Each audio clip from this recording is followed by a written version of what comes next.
নমস্কার। আশা করি তোমরা সকলে ভালো আছো। আমিও ভালো আছি। আমি এই গত ভিডিওতে আদরণী গল্প থেকে প্রভাত কুমার মুখোপাধ্যায়ের লেখা যে 24টি আমি এমসিকিউ উচ্চ মাধ্যমিক থার্ড সেমিস্টারের জন্য আমি করেছিলাম, তার মধ্যে 14টি আমি প্রথম পার্টে দিয়ে দিয়েছি। আজকে তার দ্বিতীয় পার্ট, যেটি 13টি প্রশ্ন নিয়ে থাকবে, সেটি আমি আজ তোমাদের সামনে তুলে ধরছি এবং প্রশ্নগুলো বলছি, তার সঙ্গে উত্তরগুলো তোমাদের সামনে তুলে ধরছি। তোমরা দেখতে থাকো। 15 জয়রাম মুখোপাধ্যায় যখন এদেশে আসেন তখন তার সম্বল কী ছিল? একটি ক্যানভিসের ব্যাগ ও একটি পিতলের ঘটি ছিল। 16 আদরিণীকে কত টাকা দিয়ে কার কাছ থেকে কিনেছিলেন? আদরিণীকে উমাচরণ লাহিড়ীর কাছ থেকে নগদ 2000 টাকায় কিনেছিলেন।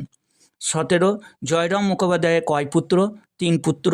প্রথম দুটি পুত্র মূর্খ আর ছোট পুত্র কলকাতায় পড়ছে। 18 জয়রাম মুখোপাধ্যায়ের হাতিটার পিছনে কত টাকা খরচা হতো? মাসে 30-40 টাকা করে খরচা হতো। 19 জয়রাম মুখোপাধ্যায়ের জ্যেষ্ঠ নাতনির নাম কি? তার বয়স কত? কল্যাণী। জ্যেষ্ঠ নাতনির নাম কল্যাণী, তার বয়স 12 বছর। 20 কল্যাণীর কোথায় বিবাহ স্থির হয়? রাজশাহীতে। 21 পাত্রটি কী করে? পাত্রটি রাজশাহী কলেজে এলে পড়ে।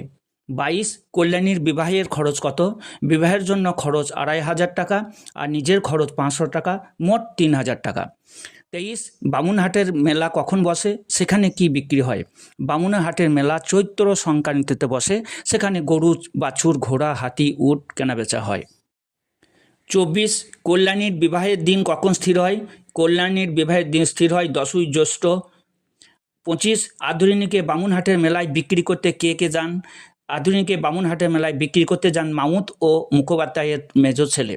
26 আদরিণী অবিকৃত হয়ে কবে বাড়ি ফিরে আসে? 1 বৈশাখ সন্ধ্যাবেলা। 27 আদরিণী কোথায় অসুস্থ হয়ে পড়েছিল? রসুলগঞ্জে হাটে নিয়ে যাওয়ার পথে বাড়ি থেকে 7 ক্রোশ দূরে গিয়ে আমবাগানে অসুস্থ হয়ে পড়েছিল।